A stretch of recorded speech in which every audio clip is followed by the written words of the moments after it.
രാജീവ് ചന്ദ്രശേഖർ 12 മണിയോടുകൂടി വി മുരളീധരനും ഉണ്ടായിരുന്നു, കരമന ജയനും ഉണ്ടായിരുന്നു. ആ മരണ വീട്ടിൽ പോയി. മരണ വീട്ടിൽ ചെന്നപ്പോ ശ്രീ അനിൽകുമാറിന്റെ ഭാര്യ വല്ലാതെ വേവലാതിപ്പെട്ട് ദേഷ്യപ്പെട്ട് അവർ പറഞ്ഞു, നിങ്ങൾ എല്ലാവരും കൂടി കൊലയ്ക്ക് കൊടുത്തില്ലേ, നിങ്ങൾ എല്ലാവരും കൂടി കൊലയ്ക്ക് കൊടുത്തില്ലേ, 56 വർഷം ഈ പാർട്ടിക്ക് വേണ്ടി നടന്നിട്ട് ഇപ്പോൾ എന്തായി എന്ന പ്രസക്തമായ ചോദ്യം ആ സഹോദരി ഇവരുടെ മുഖത്ത് നോക്കി ചോദിക്കുകയുണ്ടായി. ആ ചോദ്യത്തിന് മറുപടി പറയാൻ ഈ രാജീവ് ചന്ദ്രശേഖരനും കരമന ജയനും സാധിച്ചില്ല. അവിടെ നിന്ന് ഇറങ്ങിപ്പോവുകയാണ് ചെയ്തത്. പിന്നീട് ഈ ശവസംസ്കാര ചടങ്ങിലും BJPയുടെ സംസ്ഥാന പ്രസിഡന്റ് പങ്കെടുത്തില്ല. ആ പോക്കിനാണ് ശിവഗിരിയിൽ ചെന്ന് അവിടെ പത്രക്കാരെ കണ്ടിട്ട് കൈരളിയുടെ റിപ്പോർട്ടർ സുലേഖ ഒരു ചോദ്യം ചോദിക്കുന്നത്. എന്തൊരു ചാട്ടമായിരുന്നു! സ്വന്തം ചാനലിലെ ആളുകളോട് ഇങ്ങനെ ചോദിക്കുമോ? അതിൽ ചോദിച്ചാലും സ്വാഭാവികമായി ആരും അംഗീകരിച്ചു കൊടുക്കുമെന്ന് എനിക്ക് തോന്നുന്നില്ല. അപ്പോ എന്തിനാണ് BJPയുടെ ജില്ലാ പ്രസിഡന്റ്, സിറ്റിയുടെ ചുമതലയുള്ള പ്രസിഡന്റ് കരമന ജയൻ ഒരു വാർത്താ സമ്മേളനം വിളിക്കേണ്ടി വന്നത് എന്തുകൊണ്ടാണ്? ആ വാർത്താ സമ്മേളനത്തിൽ 2 ആരോപണങ്ങൾ പൊടുന്നനെ ഉന്നയിക്കുകയായിരുന്നു. ഒന്ന്, അനിലിന്റെ മരണവുമായി ബന്ധപ്പെട്ട് CPM-ന് പങ്കുണ്ട്. 2, പോലീസ് നിരന്തരമായി ഉപദ്രവിച്ചതുകൊണ്ടാണ് അനില് ആത്മഹത്യ ചെയ്യാനുണ്ടായ സാഹചര്യം. അപ്പോ ഒരു മൃതദേഹം സംസ്കരിക്കുന്നതിന് മുമ്പ് ഇത്ര പൊടുന്നനെ ഒരു വാർത്താ സമ്മേളനം സംഘടിപ്പിക്കാനുണ്ടായ കാരണം എന്താണ്? CPM ഏതെങ്കിലും ഒരു സന്ദർഭത്തിൽ അനിലിനെതിരായി സമരം ചെയ്തിട്ടുണ്ടോ? ഏതെങ്കിലും ഒരു സന്ദർഭത്തിൽ അനിലിനെതിരായി CPM സമരം ചെയ്തിട്ടുണ്ടോ? 4, അനിലിനെതിരായി പോലീസ് ഏതെങ്കിലും ഒരു സ്റ്റേഷനിൽ പരാതി ചെയ്യുകയോ? BJPയുടെ സംസ്ഥാന പ്രസിഡന്റ് എന്തിനാണ് വർക്കല ശിവഗിരിയിൽ വെച്ച് ചോദ്യം ചോദിച്ച മാധ്യമ പ്രവർത്തകയോട് ധാർഷ്ട്യത്തിൽ, ധിക്കാരത്തിൽ നീ ഒന്നും ചോദിക്കണ്ട എന്ന ഒരു പരാമർശം നടത്താനിടയായ സാഹചര്യം എന്താണ്? അങ്ങനൊരു സാഹചര്യം അവിടെ യഥാർത്ഥത്തിൽ ഉണ്ടായിരുന്നില്ല. ഇപ്പോ എല്ലാ പത്ര പ്രവർത്തകർക്കും അല്ലെങ്കിൽ മാധ്യമ പ്രവർത്തകർക്കും ശ്രീ അനിലിന്റെ ആത്മഹത്യാ കുറിപ്പ് ലഭ്യമായിട്ടുണ്ട്. ഇന്നിപ്പോ രാവിലെ മുതൽ പ്രധാനപ്പെട്ട എല്ലാ ചാനലുകളും അനിലിന്റെ 2 പേജുള്ള ആത്മഹത്യാ കുറിപ്പ് പുറത്തു വിട്ടിട്ടുണ്ട്. ഈ ആത്മഹത്യാ കുറിപ്പിൽ എവിടെയെങ്കിലും CPM-നെയോ പോലീസിനെയോ പരാമർശിച്ചിട്ടുണ്ടോ? ഏതെങ്കിലും ഭാഗത്ത് CPM-നെയോ പോലീസിനെയോ പരാമർശിച്ചിട്ടുണ്ടോ? 2 ദിവസം മുമ്പ് അനിൽ എന്നെ വന്ന് കണ്ടിരുന്നു എന്ന് BJPയുടെ സംസ്ഥാന പ്രസിഡന്റ് അദ്ദേഹത്തിന്റെ ഫേസ്ബുക്ക് പോസ്റ്റിൽ കുറിച്ചിട്ടു. വീട് വെച്ചു കൊടുക്കാമെന്ന് പറഞ്ഞ് പണം വാങ്ങി അഴിമതി നടത്തുന്നു. ചില ആളുകൾ ഹരിതകർമ്മസേനയുടെ പണം അടിച്ചു മാറ്റുന്നു. ചില ആളുകൾ സഹകരണ സംഘങ്ങളുമായി ബന്ധപ്പെട്ട നിരവധി പ്രശ്നങ്ങളിൽ പെടുന്നു. ചില ആളുകൾ പാവപ്പെട്ട ആളുകൾക്ക് ഭൂമി വാങ്ങിക്കൊടുക്കുന്നതുമായി ബന്ധപ്പെട്ട കോർപ്പറേഷന്റെ സ്കീമിന് ഭൂമി വാങ്ങിക്കൊടുക്കുന്നതുമായി ബന്ധപ്പെട്ട പ്രവർത്തനങ്ങളിൽ ഏർപ്പെടുന്നു. ഇങ്ങനെ നിരവധിയായ നിലയിൽ BJPയുടെ കൗൺസിലർമാർ അവരുടേതായിട്ടുള്ള അഴിമതി കൃത്യമായി നടത്തി വരികയാണ്. ഇവിടെ പത്രങ്ങളെ കൃത്യമായിട്ട് മാധ്യമങ്ങൾ കൃത്യമായിട്ട് സൂചിപ്പിക്കുകയുണ്ടായി അദ്ദേഹത്തിന്റെ ആത്മഹത്യാ കുറിപ്പ്. ആത്മഹത്യാ കുറിപ്പില് 2 ഭാഗത്താണ് BJP മറുപടി പറയേണ്ടത്. ഇതിനകം തന്നെ നിങ്ങൾ ചോദിച്ചിട്ടുണ്ട്. ഒന്ന്, നമുക്ക് തിരിച്ചു പിടിക്കാൻ ധാരാളം തുകയുണ്ട്, നമ്മുടെ ആൾക്കാരെ സഹായിച്ചു, മറ്റു നടപടികൾക്കെങ്ങും പോകാതെ പല അവധി പറഞ്ഞ് തിരിച്ചടയ്ക്കാൻ കാലതാമസം ഉണ്ടാക്കി, നമ്മുടെ ആൾക്കാരെ സഹായിച്ചു. ആരാണ് ഈ നമ്മുടെ ആൾക്കാർ? BJPയുടെ ആരെല്ലാമാണ് ഇതിനകത്ത് പെട്ടിട്ടുള്ളത്? ലക്ഷക്കണക്കിന് രൂപ ആവശ്യമായിട്ടുള്ള രേഖകളില്ലാതെ ആർക്കെല്ലാമാണ് കൊടുത്തിട്ടുള്ളത്? ഇവരോട് പണം ചോദിച്ചിട്ട് തിരിച്ചു കൊടുക്കുന്നുണ്ടോ? ഇപ്പോ നമ്മുടെ ആൾക്കാരെ സഹായിച്ചു, അതിൽ നിന്ന് BJPക്ക് എന്തു പറയാനുണ്ട് എന്നുള്ളത് കേൾക്കാൻ ഞങ്ങൾ ആഗ്രഹിക്കുകയാണ്. രണ്ടാമത്, ഒരു പൊതുപ്രവർത്തകൻ എന്ന നിലയിൽ വല്ലാതെ മാനസിക ആഘാതം നേരിടുകയാണ്. ഇപ്പോൾ എന്നെ എല്ലാവരും ഒറ്റപ്പെടുത്തുകയാണ്, ഇപ്പോൾ എന്നെ എല്ലാവരും ഒറ്റപ്പെടുത്തുന്നു എന്ന് ഈ ആത്മഹത്യാ കുറിപ്പിൽ പറയുന്നത് ആരെയാണ് ഉദ്ദേശിക്കുന്നത്? ഇത് രണ്ടും BJPയെ ഉദ്ദേശിച്ചാണ് അനില് അദ്ദേഹത്തിന്റെ മരണക്കുറിപ്പിൽ ഇത് എഴുതി വെച്ചിരിക്കുന്നത്. മറ്റൊരു കാര്യം കൂടി അനില് ചെയ്തു. എന്താണ്? ഞാൻ മരണപ്പെട്ടാൽ, ഏതെങ്കിലും സാഹചര്യത്തിൽ മരണപ്പെടുന്ന സ്ഥിതി വന്നാൽ എന്റെ മൃതദേഹം സംസ്കരിക്കാനുള്ള തുക BJP കൊടുക്കാൻ പാടില്ല. അതിനായി 10,000 രൂപ അദ്ദേഹം ഒരു കവറിലിട്ട് വെച്ചു. എന്നിട്ട് ഈ കത്തിന്റെ അവസാന ഭാഗത്ത് അദ്ദേഹം എഴുതി വെച്ചു, ചിലവിനുള്ള പണം വെച്ചിട്ടുണ്ട് എന്ന് അദ്ദേഹം ഈ ആത്മഹത്യാ കുറിപ്പിൽ എഴുതി വെക്കുകയാണ്. സാധാരണ നിലയിൽ ഒരു പാർട്ടി പ്രവർത്തകൻ, പ്രധാനപ്പെട്ട കൗൺസിലറോ പാർട്ടിയുടെ നേതാവ് മരണപ്പെട്ടാൽ അതാത് രാഷ്ട്രീയ പാർട്ടികൾ ചെലവ് നടത്തുകയാണ് പതിവ്. ഞങ്ങളുടെ പാർട്ടിയിൽ അങ്ങനെയാണ്. പാർട്ടി ഇപ്പോ അനിലിനെ സംബന്ധിച്ചിടത്തോളം RSSലൂടെ വന്നതാണ്. ദീർഘകാലം RSSും പിന്നീട് BJPയുമായി വന്നതാണ്. ആളുകളുടെ ഇടയിൽ നല്ല അംഗീകാരമുള്ള കൗൺസിലറാണ്. എല്ലാവരോടും നന്നായിട്ട് ഇടപെടുന്ന കൗൺസിലറാണ്. ആ കൗൺസിലറുടെ മരണം വന്നാൽ BJP ആയിരിക്കും ആ ചെലവുകളെല്ലാം നടത്തുക. എന്റെ ചെലവ് അങ്ങനെ BJP നടത്തണ്ട. ആ ചെലവിനുള്ള 10,000 രൂപ ഞാൻ നീക്കി വെച്ചിരിക്കുകയാണ്, അല്ലെങ്കിൽ കവറിലിട്ട് വെച്ചിരിക്കുകയാണ് എന്ന് അനിൽ പറയുകയാണ്. അപ്പോ ആരാണ് ഇതിനകത്ത് പ്രതിസ്ഥാനത്ത് വരുന്നത്? ആരാണ് പ്രതിസ്ഥാനത്ത് വരുന്നത്? BJPക്ക് ഇതിൽ നിന്ന് രക്ഷപ്പെട്ടു പോകാൻ വേണ്ടിയിട്ട് സാധിക്കും. CPMന്റെ മേലിൽ ചാരിയും CPMനെ പഴി പറഞ്ഞു BJPയുടെ കരമന ജയനോ അല്ലെങ്കിൽ ഇപ്പോഴത്തെ സംസ്ഥാന പ്രസിഡന്റിനോ രക്ഷപ്പെട്ടു പോകാൻ വേണ്ടിയിട്ട് സാധിക്കും. നിങ്ങൾ നോക്കൂ, അദ്ദേഹത്തിന്റെ ശവസംസ്കാര ചടങ്ങ് ശാന്തി കവാടത്തിൽ നടക്കുന്നു. എത്ര BJPയുടെ നേതാക്കന്മാർ ആ ചടങ്ങിൽ പങ്കെടുത്തു? ഉന്നതരായിട്ടുള്ള ഏതെങ്കിലും, V മുരളീധരൻ ഒഴികെയുള്ള ഏതെങ്കിലും നേതാക്കന്മാർ അവിടെ ഉണ്ടായിരുന്നോ? അദ്ദേഹത്തെ തള്ളിക്കളഞ്ഞു. കരിമ്പൻ ചെണ്ടി വലിച്ചെറിയുന്നത് പോലെ ശ്രീ അനിലിനെ BJP തള്ളിക്കളഞ്ഞു. അദ്ദേഹത്തിന്റെ ഭാര്യയും 2 പെൺകുട്ടികളും ഏതാണ്ട് ഒരു അനാഥമാകുന്ന സാഹചര്യത്തിലേക്ക് ഇത്രയും നാൾ താൻ വളർത്തിപ്പോറ്റിയ സംഘടന ഇദ്ദേഹത്തെ കരിമ്പിൻ ചട്ടി പോലെ വലിച്ചെറിഞ്ഞിരിക്കുകയാണ്. നിങ്ങൾ നോക്കൂ. ഇപ്പൊ CPMനെതിരായിട്ട് ഒന്നും പറയാനില്ല. 2, പോലീസ് അദ്ദേഹത്തെ ഭീഷണിപ്പെടുത്തി എന്നാണ് പറയുന്നത്. ഇവിടെ ആഗസ്റ്റ് മാസം 14-ാം തീയതി ഈ സംഘത്തിന്റെ സെക്രട്ടറി നീലിമ ഒരു പരാതി തമ്പാനൂർ പോലീസ് സ്റ്റേഷനിൽ കൊടുക്കുകയാണ്. സെക്രട്ടറി കൊടുക്കുകയാണ്. ആ സ്ഥാപനത്തിൽ ഡെപ്പോസിറ്റ് ചെയ്ത ഒരാളും അവിടുത്തെ പ്രസിഡന്റിനെതിരെയോ ഭരണസമിതിക്കെതിരെയോ ഒരു പരാതിയും പോലീസ് സ്റ്റേഷനിൽ കൊടുക്കുന്നില്ല. അവിടെ ചന്ദ്രബാബു, വലിയ വിളയിലുള്ള ചന്ദ്രബാബു ഈ സ്ഥാപനത്തിൽ ചെന്ന് നിക്ഷേപിച്ച പണം തിരിച്ചു ചോദിച്ച് ബഹളമുണ്ടാക്കി, അത് ഒരു മാനക്കേടുണ്ടാക്കി എന്ന് പറഞ്ഞ് ആ സംഘത്തിന്റെ സെക്രട്ടറി നീലിമ ഒരു പരാതി ആഗസ്റ്റ് മാസം 14-ാം തീയതി. സെക്രട്ടറിയാണ് പരാതി കൊടുക്കുന്നത്, ഡെപ്പോസിറ്റർ അല്ല പരാതി കൊടുക്കുന്നത്. ഈ പരാതിയുടെ അടിസ്ഥാനത്തിൽ ചന്ദ്രബാബുവിനെയും ഭരണസമിതി അംഗങ്ങളെയും പ്രസിഡന്റ് അടക്കമുള്ള അംഗങ്ങളെയും സെക്രട്ടറിയെയും തമ്പാനൂർ പോലീസ് വിളിച്ച് സംസാരിച്ചു. അപ്പോ ഇയാൾ പറഞ്ഞു, എനിക്ക് പൈസ കിട്ടിയാൽ മതി, ഞാൻ ഇനി അവിടെ പോയി ബഹളം ഉണ്ടാക്കില്ല, എനിക്ക് പൈസ കിട്ടിയാൽ മതി എന്ന് പറഞ്ഞ് പോവുകയാണ് ചെയ്തത്. പിന്നീട് ഒരിക്കൽ പോലും കേരള പോലീസിന്റെ ഒരു പോലീസ് സ്റ്റേഷനിൽ നിന്ന് പോലും ഒരു ഫോൺ കോൾ പോലും എത്തിയിട്ടില്ല. അപ്പോ പോലീസും CPMും ഇങ്ങനെ ചെയ്തു എന്ന് പറയുന്നത് 100% തെറ്റായിട്ടുള്ള വിവരമാണ്. തങ്ങൾക്ക് മുഖം രക്ഷിക്കുന്നതിന് വേണ്ടിയിട്ട് BJP പെടുന്ന ഒരു വലിയ പെടാപ്പാടാണ് ഇത് എന്നുള്ളതാണ്.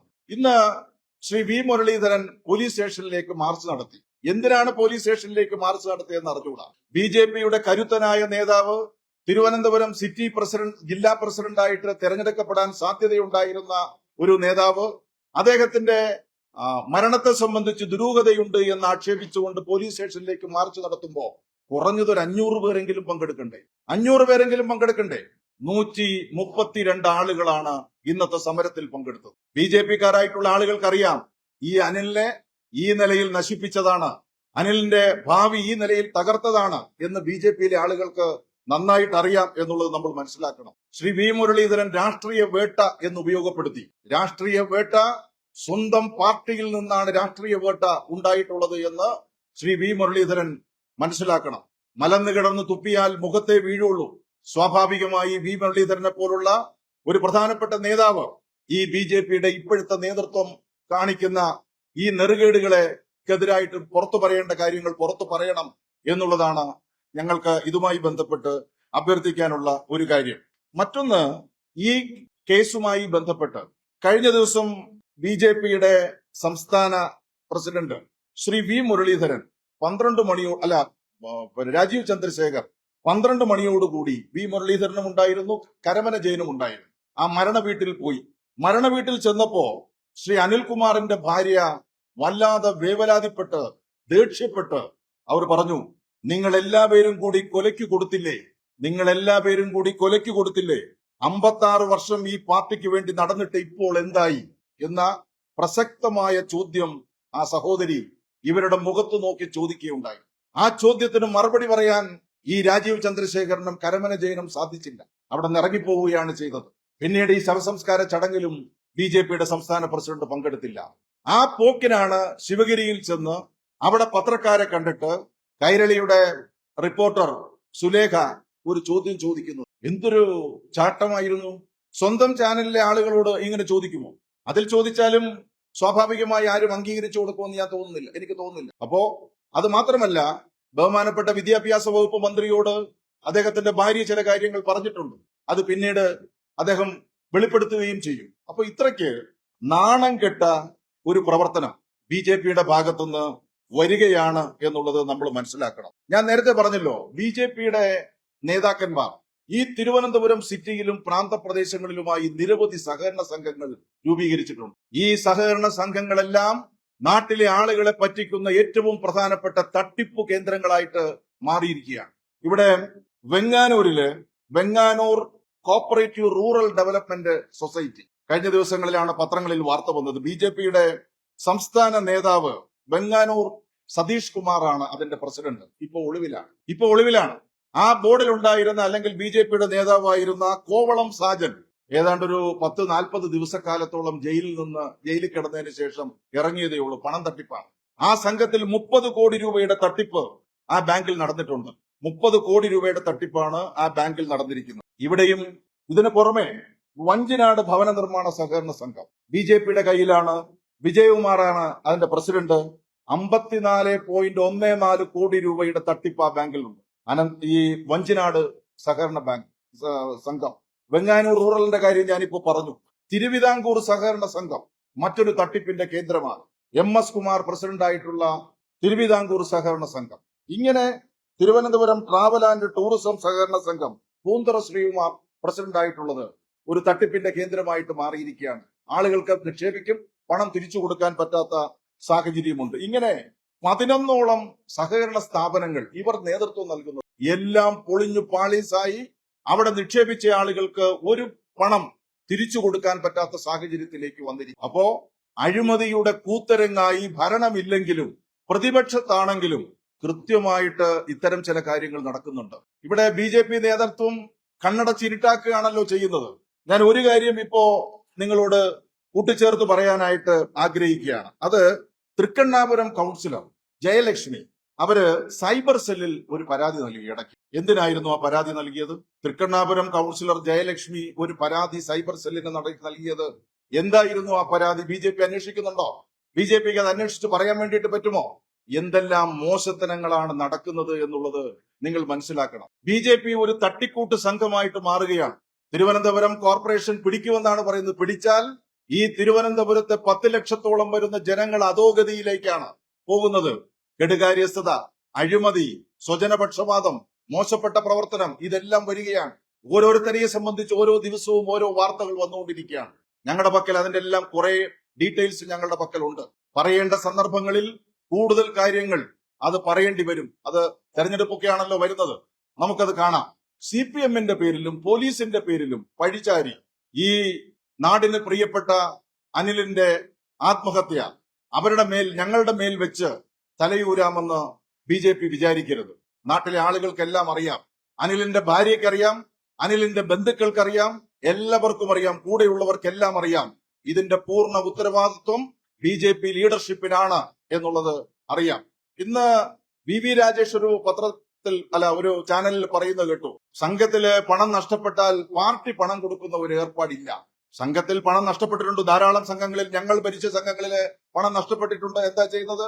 അഡ്മിനിസ്ട്രേറ്ററെ പോസ്റ്റ് ചെയ്യും, അഡ്മിനിസ്ട്രേറ്റീവ് കമ്മിറ്റിയെ പോസ്റ്റ് ചെയ്യും. അഡ്മിനിസ്ട്രേറ്ററെ പോസ്റ്റ് ചെയ്ത് പിരിഞ്ഞു കിട്ടാനുള്ള പണം പിരിച്ചെടുത്ത് ആളുകൾക്ക് പണം കൊടുക്കുകയാണ് സാധാരണ നിലയിൽ ചെയ്യുന്നത്. സ്ഥാപന ജംഗമ വസ്തുക്കൾ ഉണ്ടെങ്കിൽ അത് വിൽക്കും. ഗവൺമെന്റ് ഉത്തരവ് വാങ്ങിച്ച് വിൽക്കും. വിറ്റ് പാവപ്പെട്ട ആളുകൾക്ക് പണം കൊടുക്കാനാണ് തീരുമാനിച്ചിട്ടുള്ളത്. അങ്ങനെയാണ് സാധാരണ നിലയിൽ ചെയ്യുന്നത്. കരുവന്നൂർ തിരിച്ചു വരുന്നത് അങ്ങനെയാണ്. ഓരോ സ്ഥലത്തെ സംബന്ധിച്ചും ആ നിലയിലുള്ള തീരുമാനങ്ങളാണ് എടുക്കുന്നത്. ഇവിടെ അനിലിനെ സംരക്ഷിക്കാൻ പാർട്ടി ഉണ്ടായിരുന്നില്ല. അനില് നെഞ്ചോട് ചേർത്ത് പിടിച്ച് കഴിഞ്ഞ 10-48 വർഷക്കാലമായി RSSലൂടെ വളർന്നു വന്ന ഒരു നേതാവിനെ ചതിക്കുകയായിരുന്നു, കൊല്ലാക്കൊല ചെയ്യുകയായിരുന്നു BJP ചെയ്തത്. അതിന്റെ ഉത്തരവാദിത്വം അവർക്കാണ് എന്നുള്ളതാണ് എന്റെ വിനീതമായിട്ടുള്ള ഒരു അഭ്യർത്ഥന. അതിന് മറുപടി അവർ പറഞ്ഞേ പറ്റുള്ളൂ. ഇന്നല്ലെങ്കിൽ നാളെ അത് പറയണം. ഇനി ഒരു കാര്യം കൂടി ഇന്നിപ്പോ V മുരളീധരൻ പറഞ്ഞു.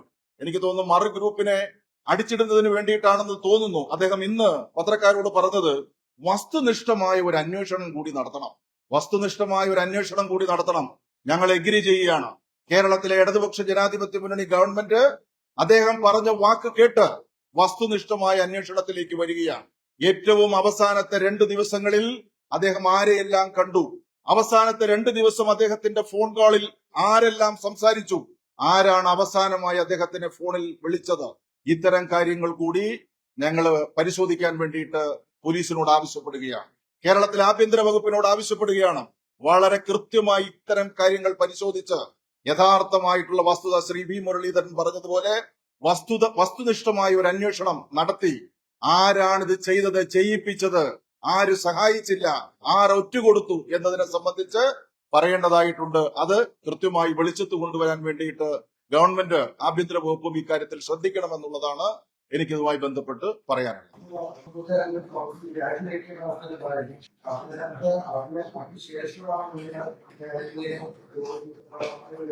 CPM എന്ന് പറയുന്നത് നമ്മുടെ സമൂഹത്തില് ഉള്ള എല്ലാ മോശത്തരങ്ങളും CPM-ലും ബാധിക്കും. അഴിമതിയാണെങ്കിലും സ്വജനപക്ഷപാതമാണെങ്കിലും മറ്റതെല്ലാം സ്വാഭാവികമായി സമൂഹത്തിന്റെ ഒരു പരിച്ഛേദം എന്നുള്ള നിലയിൽ ഞങ്ങളുടെ ആളുകളുടെ ഇടയിലും ചില പ്രശ്നങ്ങൾ വരും. അങ്ങനെ വന്നാൽ എന്താണ് ചെയ്യുന്നത്? അങ്ങനെ വന്നാൽ മറ്റു പാർട്ടികളിൽ നിന്നും വ്യത്യസ്തമായ ഒരു പാർട്ടി എന്നുള്ള നിലയിൽ കർക്കശമായി പരിശോധിക്കുകയും നിലപാട് സ്വീകരിക്കുകയും ചെയ്യും. അങ്ങനെയാണ് ഞങ്ങൾ ചെയ്യുന്നത്. ഇതിനെ ഞങ്ങൾ വേരോടെ പിഴുതെറിയുന്നത് കർശനമായ നടപടികളിലൂടെയാണ്. ഞാനിപ്പോ ചോദിക്കട്ടെ, ഒരു ചാനല് അന്നത്തെ ദിവസം ഇത് പ്രക്ഷേപണം ചെയ്തു. ഞങ്ങൾക്ക് വേണമെങ്കിൽ ഇദ്ദേഹത്തോട് ചോദിക്കാം, ഒരു വിശദീകരണ കത്ത് കൊടുക്കാം, വിശദീകരണ കത്തിന് മറുപടി വാങ്ങിക്കാം, പിന്നീട് അത് ചർച്ച ചെയ്യാം. ഇതിനൊന്നും ഞങ്ങൾ പോയില്ലല്ലോ. ഞങ്ങൾക്കതിൽ തോന്നി അത് ശരിയല്ല, ഇനി മണ്ണ് കൊണ്ടിട്ടാലും മണ്ണിടാനാണെങ്കിലും മണ്ണിട്ട് പൊക്കാനാണെങ്കിലും അത് ശരിയല്ല, കർശനമായ നടപടി സ്വീകരിച്ചു. ഇവിടെ മറുഭാഗത്ത് എന്തായിരുന്നു സ്ഥിതി? അപ്പോ CPM എന്ന് പറയുന്നത് ഒരു വിട്ടുവീഴ്ചയ്ക്ക് തയ്യാറില്ലാത്ത, ഇത്തരം സംഭവങ്ങളിൽ കടുത്ത നിലപാട് സ്വീകരിക്കുന്ന ഒരു പാർട്ടിയാണ്. ഞാൻ ചോദിക്കട്ടെ, അയാൾക്ക് രാജിവെക്കാൻ പറ്റില്ല എന്ന് പറഞ്ഞാൽ അങ്ങനെ വിട്ടുകൊടുക്കാനായിട്ട് ഈ പാർട്ടി തയ്യാറല്ല. കൃത്യമായി വിളിച്ചു വരുത്തി രാജി എഴുതി വാങ്ങിച്ച് കൊടുത്ത് അവസാനിപ്പിക്കുകയാണ് ചെയ്തത്. അതും ഇതുമായിട്ടൊന്നും ഒരു ബന്ധവുമില്ല. അതൊന്നും പറഞ്ഞിട്ട് BJPക്ക് രക്ഷപ്പെട്ടു പോകാൻ വേണ്ടിയിട്ട് സാധിക്കും.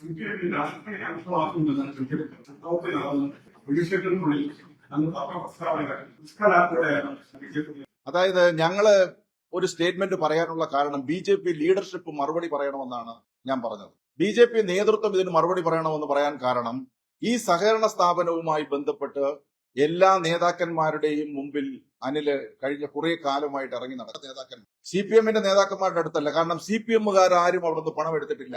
അവിടെ നിന്ന് പണം പിൻവലിച്ചിരിക്കുന്നതും ലോൺ എടുത്തിരിക്കുന്നതും BJP-യുടെ ആളുകളാണ്. അപ്പൊ അവരിൽ നിന്ന് ഈ പണം തിരിച്ചു വാങ്ങി കൊടുക്കണം. ലീഡർഷിപ്പ് പറഞ്ഞിട്ടാണ് ഞാൻ പണം കൊടുത്തത്, കുറെ കാലമായിട്ട് നടക്കുകയാണ്.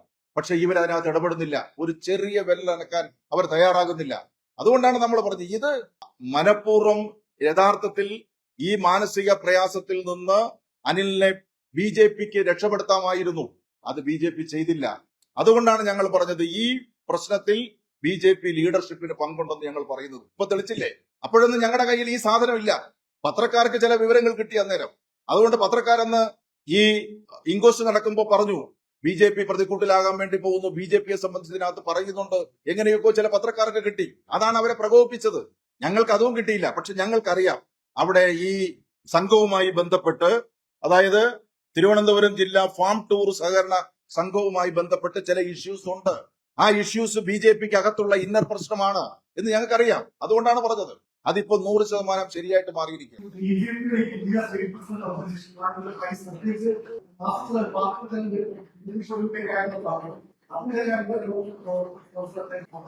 അത് അവരുടെ ഇന്നർമായിട്ടുള്ള ചില പ്രശ്നങ്ങളാണ്. BJP ഓൾ ഇന്ത്യ ലീഡർഷിപ്പ് വലിയ പൈസയാണ് കേരളത്തിലേക്ക് കൊടുക്കുന്നത്. കേരളത്തില് MP ഉണ്ടാക്കാൻ, MLA ഉണ്ടാക്കാൻ, തദ്ദേശ സ്വയംഭരണ സ്ഥാപനങ്ങൾ പിടിച്ചെടുക്കാൻ വേണ്ടിയിട്ട് വലിയ തുക നേരത്തെയും നൽകിയിരുന്നു. അവരുടെ തന്നെ നേതാക്കന്മാരെ, ഈ ഇപ്പോഴത്തെ പ്രസിഡന്റിന്റെ ആളുകൾ, ബന്ധപ്പെട്ട ആളുകൾ പറയുന്നത് 100 രൂപ കേന്ദ്രം കൊടുത്താൽ 40 രൂപയും താഴെ എത്തുന്നില്ല. ബാക്കി ഇടനിലക്കാരായ നേതാക്കന്മാർ അടിച്ചു മാറ്റുന്നു. അപ്പൊ പണത്തോട് ആർത്തിയില്ലാത്ത ഒരാൾ ലീഡർഷിപ്പിൽ വരണം, അങ്ങനെയാണ് ഇപ്പോഴത്തെ പ്രസിഡന്റിനെ കൊണ്ടുവന്നു എന്നാണ് അതിൽ ഒരു വിഭാഗം പറയുന്നത്. ഇപ്പൊ വന്നതിന് ശേഷം അദ്ദേഹം എല്ലാ ജില്ലാ പ്രസിഡന്റുമാർക്കും കാർ എടുത്തു കൊടുത്തു. എല്ലായിടത്തും ആവശ്യമായിട്ടുള്ള പൈസ ചെലവാക്കി ഈ പ്രവർത്തകർ പിൻവലിച്ചു കളഞ്ഞു. BJPയുടെ യഥാർത്ഥ പ്രവർത്തകർ പിൻവലിഞ്ഞു. ഇപ്പൊ ഇവിടെ തിരുവനന്തപുരം കോർപ്പറേഷനില് വീട് വീടാന്തരം സർവേ നടത്തി. വീട് വീടാന്തരം സർവേ നടത്തിയപ്പോ ഒരു ദിവസം 1500 രൂപ ഈ പെട്രോളിനുള്ള പൈസയും കൊടുത്താണ് ആളിനെ ഇറക്കിയത്. യഥാർത്ഥ BJPക്കാർ മാറി നിന്നുള്ളു. അപ്പൊ പൈസ ചെലവാകൂലേ? ഈ പറഞ്ഞ വളരെ കറക്റ്റ് ആണ്. ഇത്രയും പൈസ അല്ല, അതിൽ കൂടുതൽ പൈസ ഇറക്കിയാണ് ഇപ്പോൾ ആളുകളെ പുറത്തുനിന്നെടുത്ത് അവരുടെ ദൈനംദിന സംഘടനാ പ്രവർത്തനങ്ങൾ നടത്തുന്നത്. അതാണ് വസ്തുത.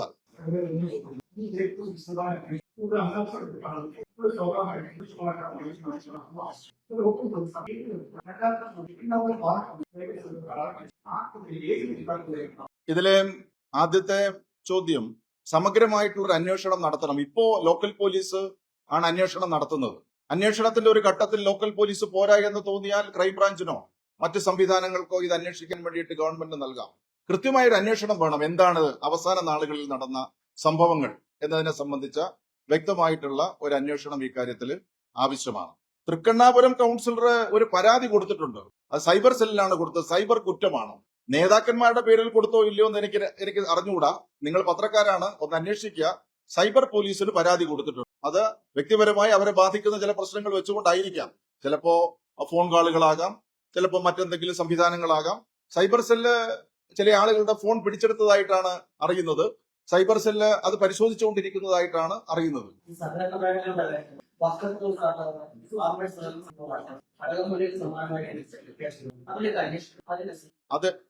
ഇത് രണ്ടും രണ്ടാണ്.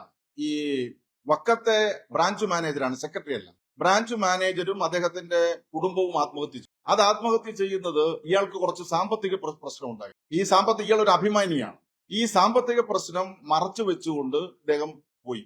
തൊട്ടടുത്ത ദിവസം പൈസ കൊടുക്കേണ്ടുന്ന ഒരു സാഹചര്യം വന്നപ്പോ ഇയാൾക്ക് അത് തിരിച്ചു കൊടുക്കാൻ പറ്റാതെ വരുമ്പോഴാണ് ഇയാൾ ആത്മഹത്യ ചെയ്യുന്നത്.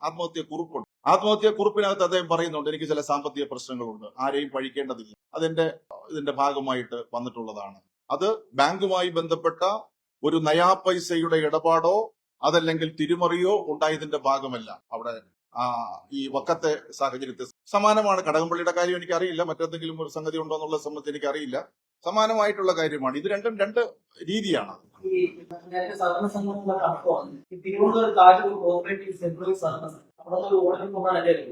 അതിൽ നിയമം പിന്നെ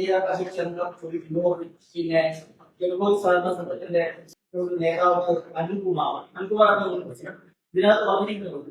വ്യാജ സർട്ടിഫിക്കറ്റുകൾ ഉൾപ്പെടെ സാലറി സർട്ടിഫിക്കറ്റ് ഉൾപ്പെടെ ലക്ഷങ്ങൾ ഭരണസമിതി തന്നെ ലക്ഷങ്ങളുടെ ചിട്ടിയും ഏകദേശം ഒരു 50 ലക്ഷത്തിന്റെ ചിട്ടി തന്നെ പുറപ്പെടുകയും നടത്തുന്ന ഒരു വർഷമായിരുന്നു. ഇതെന്താണ് സിപിഎമ്മിന്റെ നേതൃത്വത്തിലുള്ള ഭരണസമിതി ഇത് പിന്നെ കോപ്പറേറ്റീവ് സഹകരണ വിഭാഗത്തിൽപ്പെടുന്നവരുടെ കോപ്പറേറ്റീവ് സൊസൈറ്റിയാണ് കാര്യം. ഇത് അവർ തന്നെ പരിശോധിക്കപ്പെടേണ്ട ഒരു കാര്യമാണ്. പക്ഷെ ഞങ്ങളുടെ അന്വേഷണത്തിൽ വ്യാജമായ ഒരു സർട്ടിഫിക്കറ്റും അവിടെ ഇല്ല എന്നുള്ളതാണ് മനസ്സിലായത്. ഓഡിറ്റിനെ സംബന്ധിച്ച് ചില പ്രശ്നങ്ങൾ വന്നിട്ടുണ്ട്, അതിപ്പോ പരിശോധിക്കും. അതിൽ ചില പ്രശ്നം അത് അങ്ങനെ വരാനായിട്ട് സാധ്യതയില്ല. അതിനകത്തൊരു പെശക് സംഭവിച്ചിട്ടുണ്ട്. ഇപ്പൊ ഇപ്പൊ അവർ വീണ്ടും അവിടെ പരിശോധന നടത്തുന്നുണ്ട്. പരിശോധന നടത്തി ചെയ്യുമെന്നുള്ളതാണ്. അവിടെ അത്തരം ഒരു പ്രശ്നം അത് വന്നിട്ട് ഉദ്യോഗസ്ഥരെ സംബന്ധിച്ച് ചില പ്രശ്നങ്ങൾ വന്നിട്ടുണ്ട്. പക്ഷെ ഇത് നമ്മൾ പൊതുജനങ്ങൾ പൈസ ഇടുന്ന ബാങ്ക് അല്ല. നിങ്ങൾ ആദ്യം മനസ്സിലാക്കേണ്ടത് ആ ജീവനക്കാരുടെ ഒരു സർവീസ് ബാങ്ക് സഹകരണ സംഘമാണ്. ഞാൻ പറയട്ടെ, സർക്കാർ ജീവനക്കാരുടേതല്ല. ഞാൻ പറയട്ടെ, അതൊരു സാലറി സർട്ടിഫിക്കറ്റിന്റെ കാര്യത്തിലാണ് നിങ്ങൾ ഈ പറയുന്നത്. ഞാൻ പറയട്ടെ അവിടെ പൊതുജനങ്ങൾ പൈസ ഇടുന്ന സ്ഥാപനമല്ല അത്. ആ കോപ്പറേറ്റീവ് വിഭാഗത്തിലെ ആളുകൾ പണം നിക്ഷേപിക്കുകയും അവിടെ നിന്ന് ലോൺ എടുക്കുകയും ചെയ്യുന്നതാണ് അവിടെ ഉള്ളത്. അവര് ചിട്ടി നടത്തുകയും മറ്റുമൊക്കെ. അത് തന്നെ സി ക്ലാസ്സുകാർക്ക് നമ്മൾ ലോൺ കൊടുക്കത്തില്ലല്ലോ സാധാരണ. പറഞ്ഞു മനസ്സിലായി. അപ്പൊ ഇത് അവിടുത്തെ സംബന്ധിച്ച് ഇവരൊരു പരാതി കൊടുത്തിട്ടുണ്ട്. ഈ സംഘം ഒരു പരാതി കൊടുത്തിട്ടുണ്ട്. അവിടുത്തെ രേഖകൾ ഒരിക്കൽ കൂടി പരിശോധിക്കണമെന്ന് പറഞ്ഞ് അവിടുത്തെ സംഘം ഇപ്പൊ ഒരു പരാതി കൊടുത്തിട്ടുണ്ട്. ആ പരാതി ഇപ്പൊ പരിശോധിക്കുക. നമുക്ക് അതുമായിട്ട് നേരിട്ട് ഞങ്ങൾക്ക് ഈ സർവീസുമായി ബന്ധപ്പെട്ട് നമുക്ക് നേരിട്ട് ബന്ധമില്ല. പക്ഷെ അത് അവരുമായിട്ട് നമ്മൾ ചോദിച്ചാലേ അറിയാൻ പറ്റുള്ളൂ. മറ്റത് എനിക്ക് നേരത്തെ ബന്ധം അറിയാവുന്നുള്ളത് കൊണ്ടാണ് ഞാൻ ഈ പറയുന്നത്. അത് പുനഃപരിശോധിക്കണമെന്ന് പറഞ്ഞിപ്പോ കൊടുത്തിട്ടുണ്ട്. ഇത് നമുക്ക് എന്റെ ശ്രദ്ധ നമ്മുടെ നേരിട്ട് ഇടപെടാൻ പറ്റുന്നതല്ല. NGO യൂണിയൻകാരോട് ചോദിക്കാം നമുക്ക് ആ കാര്യം. അതിലെ ആ ഇൻസ്പെക്ഷനുമായി ബന്ധപ്പെട്ട് നിലവിലെ രേഖകൾ പരിശോധിച്ചതിൽ പ്രശ്നങ്ങൾ ഉണ്ട് എന്നുള്ള നിലയിൽ നേരത്തെ ഒരു പരാതി വന്നിരുന്നു. ആ പരാതി ഇപ്പൊ അന്വേഷിച്ച് കാര്യങ്ങൾ ചെയ്യാം ലോക്കൽ അടിസ്ഥാനത്തിൽ. വൈകുന്നേരമാണ് 5 മണി. ഞാനല്ല, കോർപ്പറേഷൻ കൗൺസിലർമാരും നേതാക്കന്മാരും മേയർ ചിലപ്പോ എവിടെയെങ്കിലും പങ്കെടുത്തിരിക്കും. നോക്കിയിട്ട് അത് അദ്ദേഹം ഇപ്പൊ അടുത്ത ദിവസം പറയാമെന്ന് പറഞ്ഞിട്ടുണ്ട്. അവർ വിദ്യാഭ്യാസ വകുപ്പിൽ ജോലിയുള്ള ആളാണ്. മന്ത്രിയുമായിട്ട് നല്ല ബന്ധമുള്ളവരാണ്, അടുപ്പമുള്ളവരാണ്. അദ്ദേഹം വളരെ വിഷമിച്ച് ചില കാര്യങ്ങൾ പറഞ്ഞു എന്നാണ് അദ്ദേഹം ഇന്നൊരു വാർത്താ സമ്മേളനത്തിൽ പറഞ്ഞത്. അപ്പൊ അത് അദ്ദേഹം വിശദീകരിക്കുമായിരിക്കും.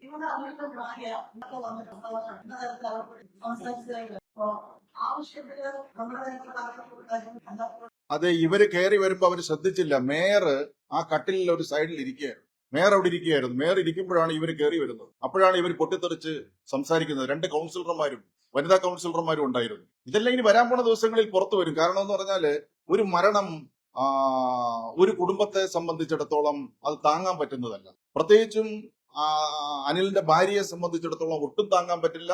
2 പെൺമക്കളെ സംബന്ധിച്ചിടത്തോളം അത് താങ്ങാൻ പറ്റില്ല. അപ്പോൾ സ്വാഭാവികമായിട്ട് അത് വരും.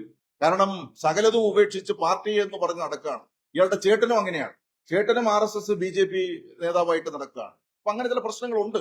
നമ്മളത് ഭാവിയിൽ വരാൻ വേണ്ടി പോവുകയാണ്.